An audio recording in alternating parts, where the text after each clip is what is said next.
Alright, now we are going for next chapter, yeah, the new chapter, chapter 5, which is on enzyme. Okay, so starting with enzyme. So the first part of the chapter we will see, before we know what is enzyme, we have to know what is metabolism. Okay, so metabolism is a word that you actually somehow you heard before, right? Metabolism in the body that makes energy and so on. Okay, so in metabolism in biology, okay, to be exact, okay, we know this metabolism as biochemical reaction that involve when we transform one type of substance into another type of substance. Okay, so from one type into another type. So wherever reactions that you change one thing to another thing, okay, it is known as metabolism. So there are two groups or two categories of metabolism. So one is called anabolism, another one is catabolism. So anabolism means it's synthesized. So one substance change to another, build up. Okay, synthesis means it build up. So one substance it build up another substances. So it's anabolism. Let's say you have one substance and then it break down. Okay, then it's a catabolism. C-A-T. Cat means cut lah. So cut means become smaller. Okay, become smaller. So metabolism, there are two groups, yeah, anabolism and catabolism. So that is for metabolism. So next we will see enzymes. What is enzyme? So previously we have said that enzymes are protein.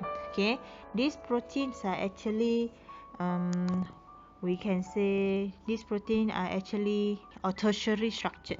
Okay, this is a tertiary structure. So if you see here, this is this part, okay, helix, and then you have the link down there, and then you have beta platelet sheet. Okay, so when they are primary and then they are secondary chain, and then they form the secondary structure. So enzymes they are tertiary structures. Okay, now so when they form like that, then later we will see they will have active site. So what is the function of enzyme? So function of enzyme first, okay, is speed up a biochemical reaction. So speed up biochemical reaction, how? Okay, by reducing the activation energy. So the word activation energy, you can understand it as whenever a reaction have happened, when a reaction happen, it has to use energy. So if the energy is too high, okay, then it will be very hard to happen. Okay, the reaction will be very hard or very slow to happen. So this enzyme, it will reduce the high energy, the energy that is needed. They reduce it into a lower one so that it can have the reaction happen easier. Okay, so by having lower activation energy, so the biochemical reaction will be faster. Okay, faster.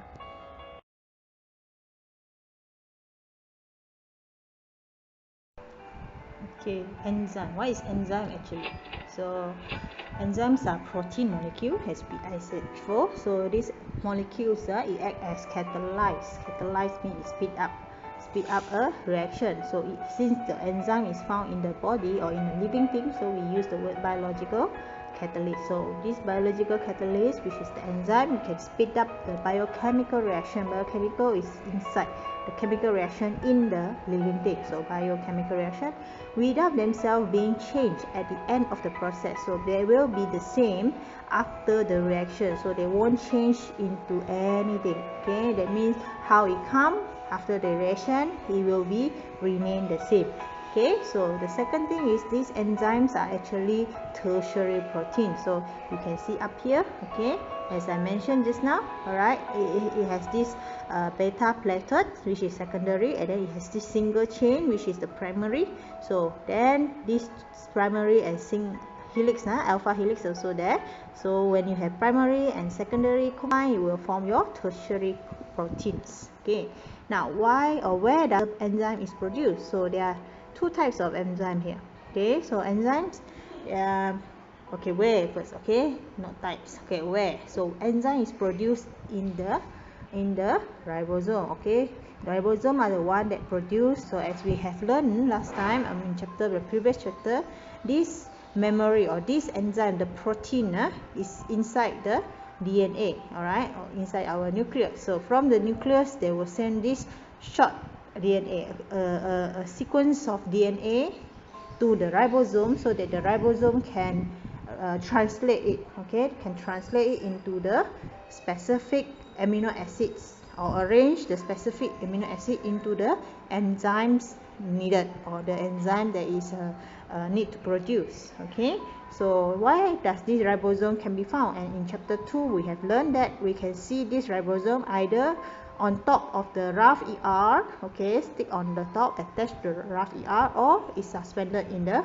cytoplasm, which is we call the free ribosome. So when it's on the rough ER, so when the ribosome get the message from the DNA, or we can say when the information is sent out, okay, from the nucleus to the ribosome will start to translate whatever message on the DNA, and then they will form the particular enzyme, particular proteins they need. Okay, so the particular protein then will shape, okay, into different shape, okay, or it will undergo primary structure, secondary structure, and then tertiary structure until it becomes the enzyme that is needed. Okay, so there are two groups of enzyme, or two types of enzyme. One we call it intracellular, another one is extracellular enzyme. So intra, the word in means inside, extra means outside. So what is outside, inside? So intracellular means it's formed inside the cell, of course, from the ribosome, and then it retained inside, okay, for the use of the cell. Okay, the cell need this enzyme, so it is formed inside the cell and then it keep inside the cell so that it can be used for the biochemical reaction. For extracellular enzyme is formed in the cell, of course it's in the cell, ribosome is inside the cell, but after that it will be packed and secret out from the cell to do the function. Okay, so what we can see here, okay, the example, okay, the example are DNA polymerase, RNA polymerase, and ATP synthesis. These are the enzyme. These are the enzyme which is used inside. Okay, DNA polymerase. So we can see that here from the name, this enzyme ASE. You see the word ASE here. So ASE here means this is an enzyme. So whenever you see the word ASE, it means this enzyme is an enzyme. The name for enzyme. So DNA polymerase means this is a enzyme that speed up DNA become the polymerization, okay, to form DNA.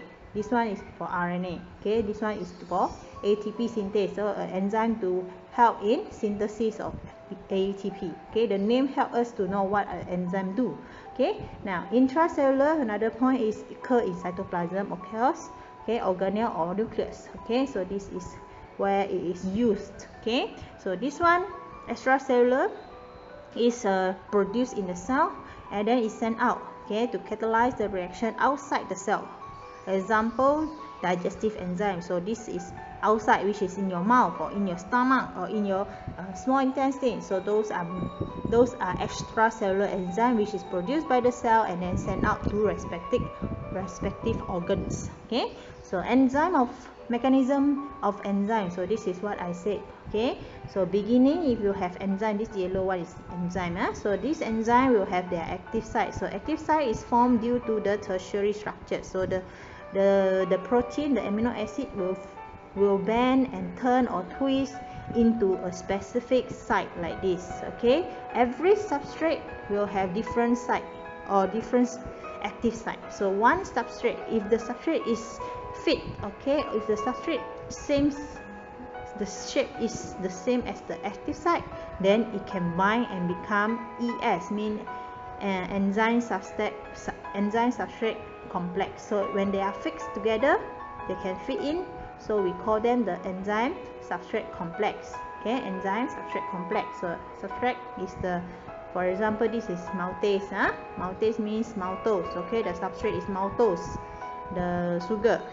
So in order to break down maltose into glucose, you need maltose here and then use maltase. So maltose plus maltase, it become the subcomplex. So the complex now, yeah, it will have the precise shape is called the active site. So this active site is the one.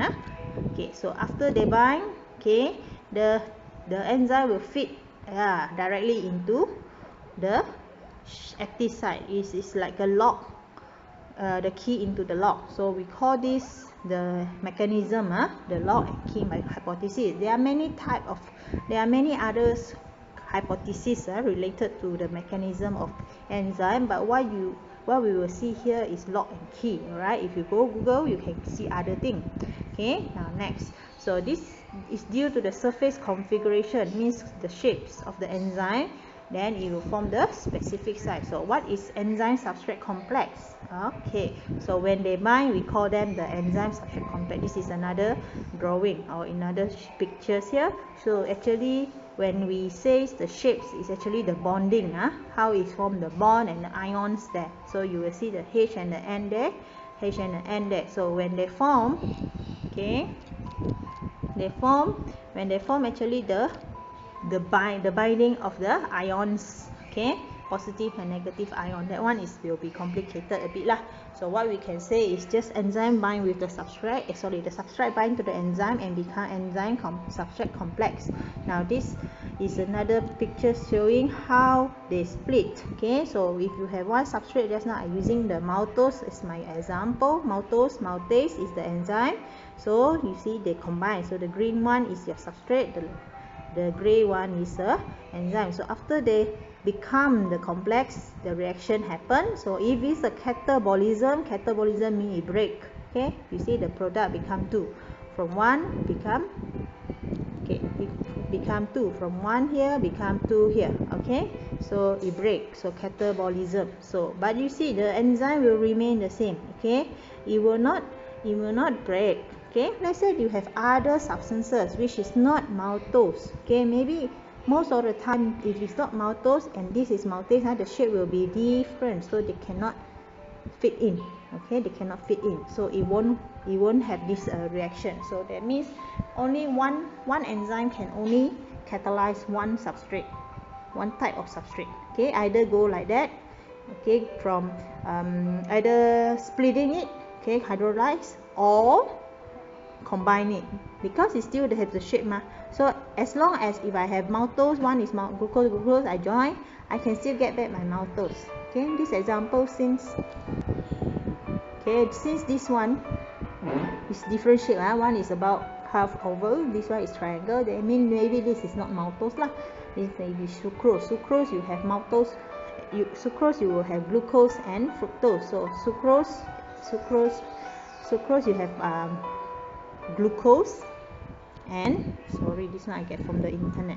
Okay, so you have glucose and then fructose. So if another time when you have glucose and fructose in the blood or in the cell, so it can also bind to the same maltase. We are using sucrase. Okay, sucrase.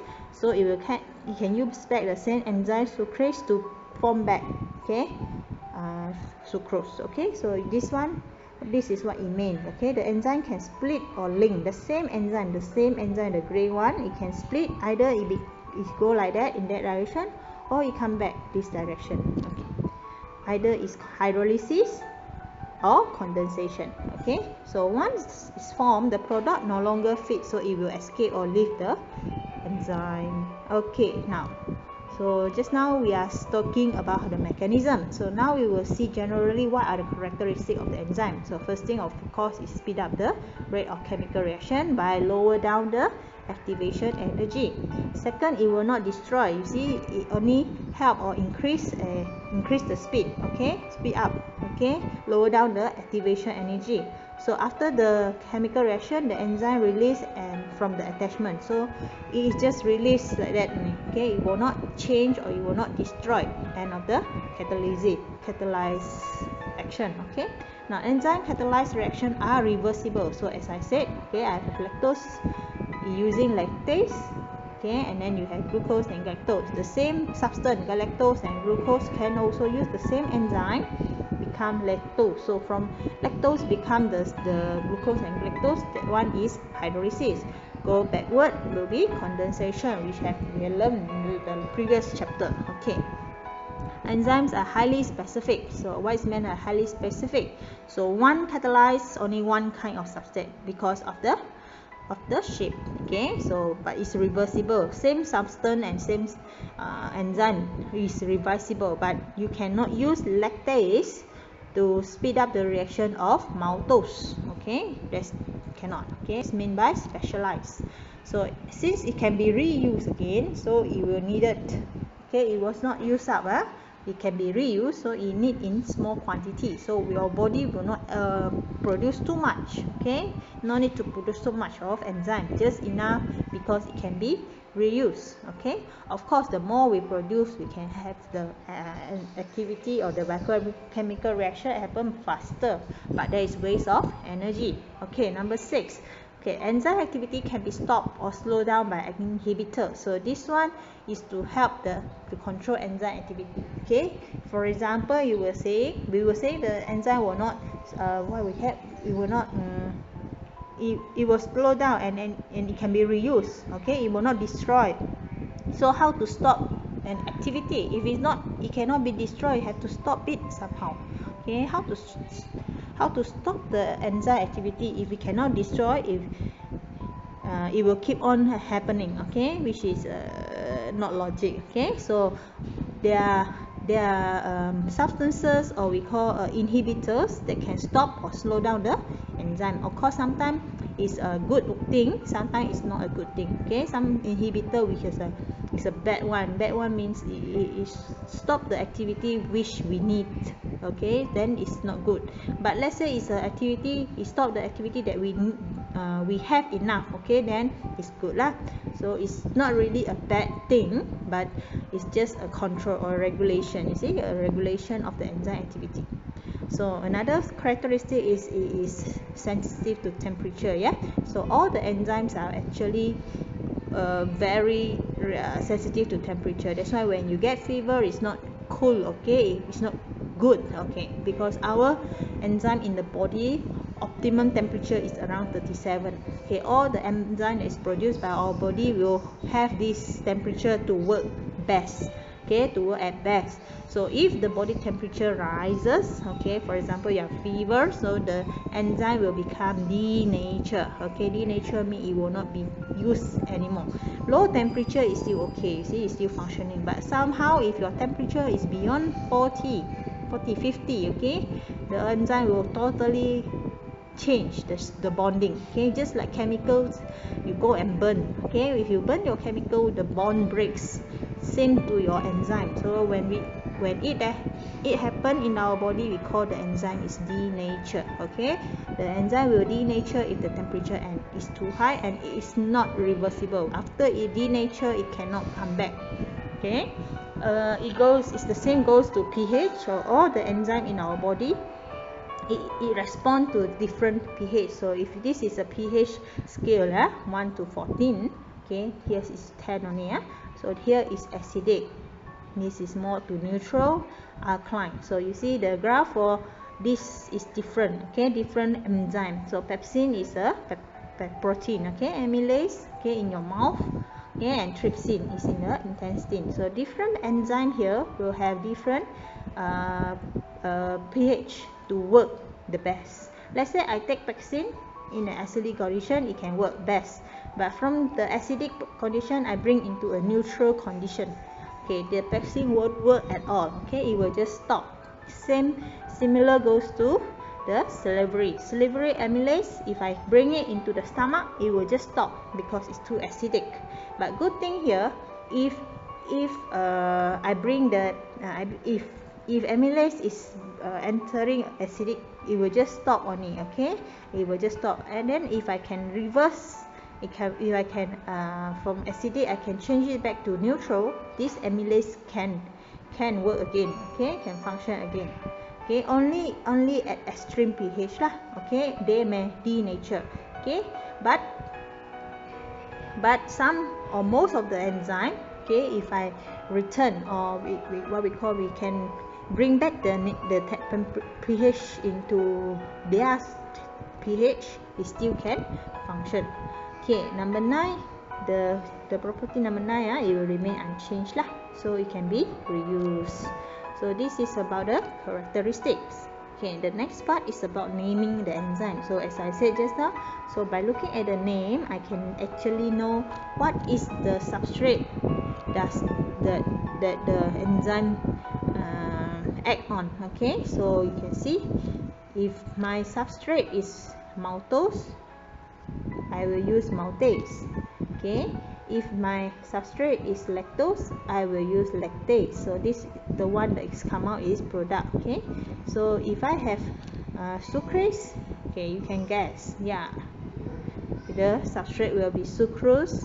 And then how? Okay, this is how. Okay, so this is example maltose. Okay, so the enzyme, I take away the OSE, I just replace it with ASE, so maltase. Okay, for lactose, okay, if the substrate is lactose, the enzyme will be, I take away the OSE, replace it with ASE. Now last one, sucrose, same thing. So whenever you see the word ASE, it is the name for the enzyme, except for a few earlier found enzyme. Yeah, for example, proteins. Protein, you have pepsin just now, pepsin, trypsin. Okay, this is actually enzyme for protein, which is found earlier. Okay, earlier, before this what we call the naming, this the rules of naming enzyme is being introduced. That's why they still use the old way of naming. Okay, so it's understood lah. Okay, pepsin is actually polypeptidase. Okay, trypsin is peptidase. Okay, so it has their own name in a naming, but we have used to the name like pepsin and trypsin, so we just go ahead lah, we just use back their normal name. Okay, so we will stop here for the name. Okay, after this I will have another video on the factors affecting the enzyme. Thank you. Okay, alright, previously we have seen the characteristics of the enzymes and also the naming of the enzyme, and what enzyme is, what enzyme is. So now we will continue to the next part, which is on the factors that affecting the activities of enzyme. So as we know, the enzyme, okay, is catalyst. Okay, so biological catalyst means it can speed up a reaction. Alright, so when you can speed up a reaction, that means there are certain factors that will affect the rate of reaction of the enzyme. Okay, so we will see one by one here. Okay, there are 4 factors. So the pH, okay, the temperature, the concentration of enzyme, and also the concentration of the substrate. So there are four factors here that will affect the activity of the enzyme. So the pH, okay, since the enzymes are very sensitive to pH and temperature, so of course these two will be a very a very significant, okay, it will have very significant effect on the activity of the enzyme. As for concentration of enzyme and substrate, okay, this is because it's the substances that makes the reaction happen. So their amount, okay, when we say concentration, means the amount of enzyme, amount of substrate that's present, okay, of course will affect the activities. Okay, these are the physical factors, and this is the inside factors. Okay, come. So let us see the first one. Okay, so pH, temperature, concentration, and then enzyme concentration. So the first one, pH. So how the pH affect the enzyme activity? So every enzyme, they will have their own optimum pH. Optimum pH means the pH at which the rate is the fastest. Okay, so for the pepsin, okay, if you remember, pepsin is in the stomach. Okay, the best pH will be 2. Okay, pH 2, the best pH for the enzyme to react. Okay, for amylase, the best one is 7. Okay, it's found in the mouth and also the duodenum. Okay, the pancreas. Then trypsin is pH 8 to 9. Okay, a little bit of alkaline there. So in the small intestine. So we will see how. Okay, So if we were to draw out the graph of pH, okay, pH versus the the rate of reaction versus the pH, okay, you will have different graph, okay, and for different enzyme, okay. So that means pepsin one graph, salivary amylase another graph, then trypsin another graph, okay. They can have some overlapping, okay, but they cannot go too far beyond the pH, or too acidic, not too alkaline. For example, amylase. For pepsin, if you have a neutral pH, the pepsin cannot work, okay. The active site of the enzyme is spoiled, okay. So we can see here, each enzyme can only function optimally at a particular pH, okay. In the range around the pH, of course, still can, okay. But if you have two extreme pH, for example, if acidic, extreme for acidic will be neutral or alkaline, okay. Those are considered extreme pH for pepsin. So if that happen, okay, the active site will lose the shape, then it cannot form the enzyme substrate complex, okay. And we said the enzyme is denatured, okay. But the active site can be restored. The good thing is, if it's a pH change, okay, it can be restored when the environment reverts. For example, salivary amylase start from the mouth, correct, okay. So at the mouth, it can change or convert starch rice into maltose. So after that, you swallow your food. So when it reach stomach, okay, it will be acidic condition there. So amylase will stop. Okay, amylase will stop when it reach stomach. That means whatever leftover the starch that is inside the mouth, you swallow and then it haven't changed to maltose, it will stop. Okay, no more starch will convert into maltose in the stomach because the amylase activity stop. Of course, the amylase you swallow together, right? Okay, the enzyme. Okay, so what happened next is after the stomach, okay, the food, okay, the chyme from the stomach will enter duodenum. So duodenum is a place where the food now, or the partially digested food is how to say, have contact with bowel, okay. They will have contact with bowel. There is a bowel from the bile duct, okay, released into duodenum. If you remember your lower form, you have learned a little bit on digestion. So the bile is released into the duodenum. Now bile is alkaline plus acid from the stomach will make it a little bit, the pH will be about like 5, 6, 7, maybe a little bit of 8, okay. So that salivary amylase still can do it work, okay. When the pH is almost the same, it will be restored, okay, almost back to the normal or the neutral, it can be restored. Then the amylase can do the reaction again, okay. So it means that the amylase can when the pH is get back to the pH that is optimum for the enzyme can function again, okay. Now second, we will see the temperature. So how temperature affect the enzyme. So now we are looking at enzyme in the human body, so when we see human body enzyme, okay, first thing you must know that human body, our body temperature cannot be too high, okay. That means our body temperature is always maintained as around 36 to 37.5, so around that. So that is the best temperature for all the enzymes that is found or synthesized in our body. So that is the optimum temperature, okay. 36, 37, a bit that can, but not more than that, okay. If you have 38, 39, it's very dangerous. That's why we say fever is very deadly,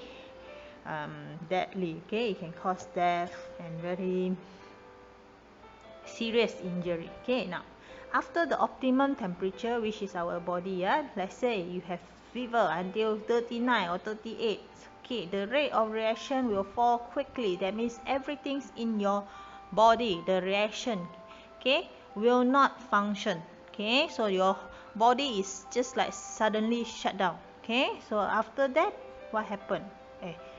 What happened if the reaction is not happening? Okay, it means that the enzyme, the bonds that hold the structure, the active site of the enzyme breaks. Okay, when it breaks, okay, the active site will lose the shape.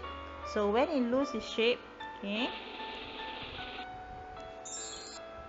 so when it loses the shape, means it cannot bind with the substrate. So when it cannot bind, means no reaction.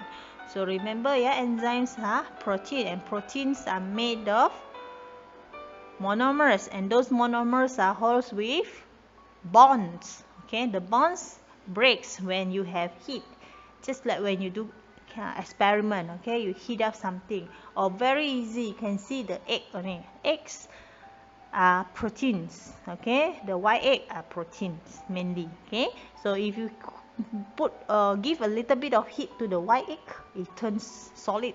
Okay, imagine your enzyme, a little bit of heat, it turns the shape.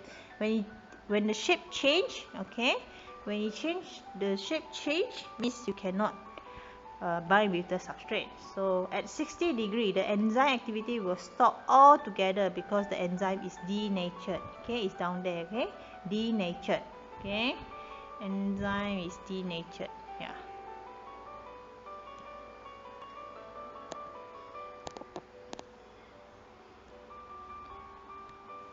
Okay, enzymes are denatured at the okay, it's missing. Okay, never mind.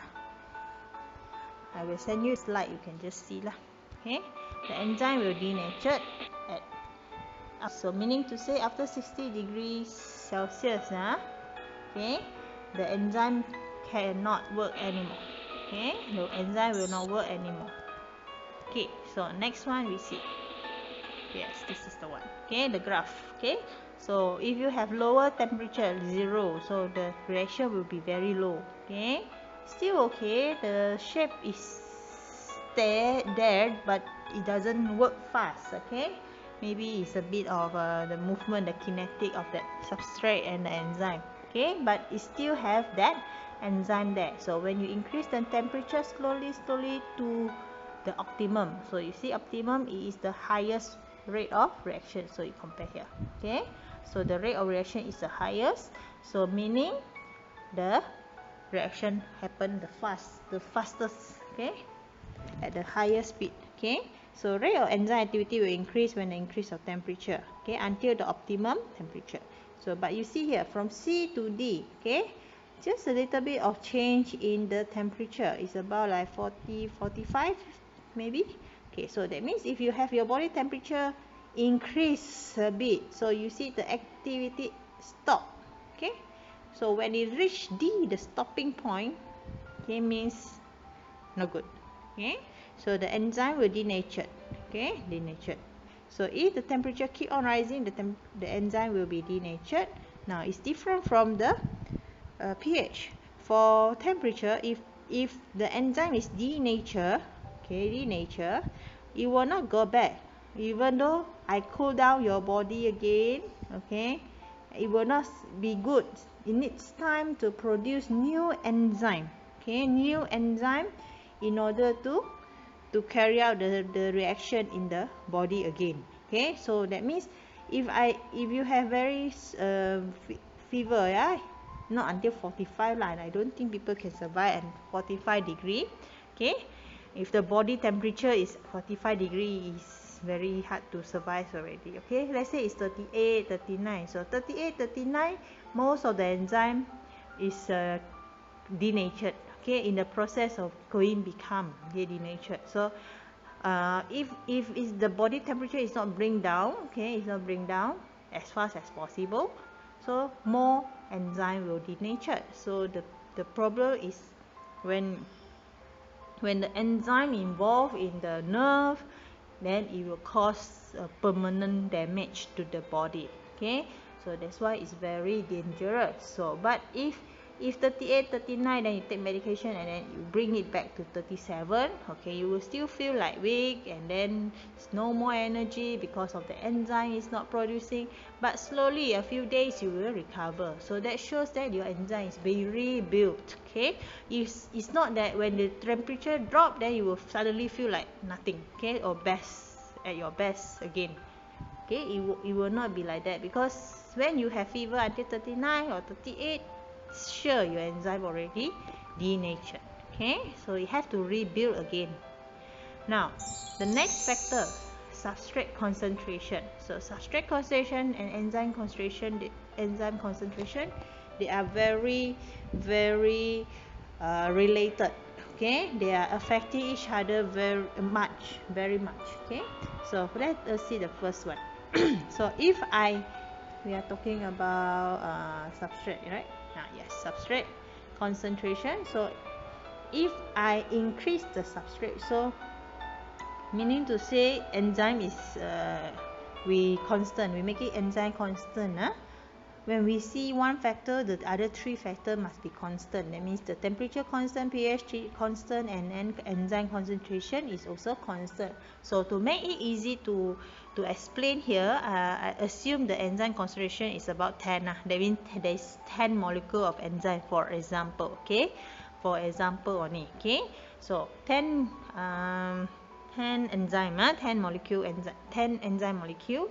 Okay, then if I increase substrate, increase means at first I have 2 substrate, so the 2 substrate will bind to the enzyme, alright, and then you get 2 product. Okay, for example lah. Okay, then another 2 substrate come in, then 2 product. So that means your concentration of substrate is 2. Okay, let's say you increase your concentration of substrate to 7. Okay, of course just now you have 2 substrate, every minute you have 2 product only. But now if you have 7 substrate, every minute you can have 7 product, because there are 10 enzymes to react. There are 10 enzymes. So whenever you give whatever number of substrate that come, okay, they can just bind to the enzyme and get your product. But let's say your substrate, okay, you add out until 10, okay, the maximum, okay, maximum 10, okay, because there are 10 enzymes, so that's why I give you maximum 10. So let's say I have 10 substrate, then 10 enzyme, but let's say I have 10 product, okay, 10 product. But let's say again I add some more substrate, but now the enzyme concentration is the constant. So I have 10 enzyme, I add the substrate until very concentrated, 20, okay, 20 substrate. So at one point, even though you have 20 substrate, okay, but only 10 enzyme to be bind to, okay, so it will not increase, okay, the rate will not increase, that the addition of substrate will not increase the rate of reaction, because the constant enzyme become the limiting factor. So what I want you to know here is the limiting factor. So if I have 10 enzyme, okay, even though I add the substrate to 20 or 200 at a particular time, okay, the rate of reaction is still 10 product will be produced. Okay, I cannot have more than 10 product because there is only 10 enzyme. I can reuse the enzyme, but it have to wait for the 10 enzyme to finish the reaction, only it can use again. Okay, so that is how we understand. Okay, so that's why the graph, okay, is going up. Okay, if I increase the substrate, okay, the rate reaction will increase. So if a substrate is 2, so rate is 2. If 4, there is 4, and so on. But when it reach, let's say this is 10, so it has 10 only. Okay, but the reaction will be maximum, and this B, starting from point B, become constant. This is the limiting factor, and then the limiting factor is due to the concentration of enzyme. Okay, so you can just read here lah, because all the active site of the enzyme is engaged. So we have this constant. Okay, you see here, see you have 1, 2, 3. This yellow one is the enzyme. 1, 2, 3, 4, 5, 6, 6. So 2 substrate, so 2 lah, the reaction is 2. So this one 1, 2, 3, 4, 5, 6. 6 is all occupied, so the highest already. So you still have your substrate, but it doesn't have the enzyme, free enzyme to react with. So you increase some more, you see the substrate is still more, okay, but the enzyme is still the same, okay. So it cannot increase the rate of reaction, okay. So the last one is enzyme concentration. The same explanation here. Okay, if the three other factors we make it constant, meaning to say this is enzyme concentration, right? I have substrate, okay, substrate concentration constant. Okay, same explanation actually. Okay, so when the concentration beginning, when the concentration enzyme increase, there are more chances for the enzyme substrate to collide. Collide means they combine, collide, they hit each other and then they collide and then they get the reaction. So because there is no yet limiting factors, okay. But when more and more enzyme is added, okay, so this is normal, okay, when you have when the beginning, okay, when you had substrate, let's say substrate is 100, okay, so you add 1, so 1 reaction, you add 2 reaction, 3 enzyme, well, how many you add, you will be linearly increase, okay, increase because the amount of enzyme that you add in, okay, it will increase the reaction proportionally, okay, linearly, okay. But what happened, okay, so this is increasing. The increase in the enzyme means that the number of enzyme molecule available is also yes, the more active site is available, so it increase linearly lah. Okay, yeah. But there is one condition here, okay. So if there is a how to say, limiting factor, okay, if the amount of substrate here is limited, okay, amount of substrate here is limited, that means just now I said plenty of substrate means it will just go on, okay. But let's say substrate, for example, you don't have enough food, okay, you don't eat, okay, so even though you have a lot of enzyme, but it will become constant at one point, yeah, just like the graph of the substrate concentration just now. So that one you have to take note lah, okay. It's a bit of a think out of the box, so that's all for the factor, so we will stop here. Thank you. Okay.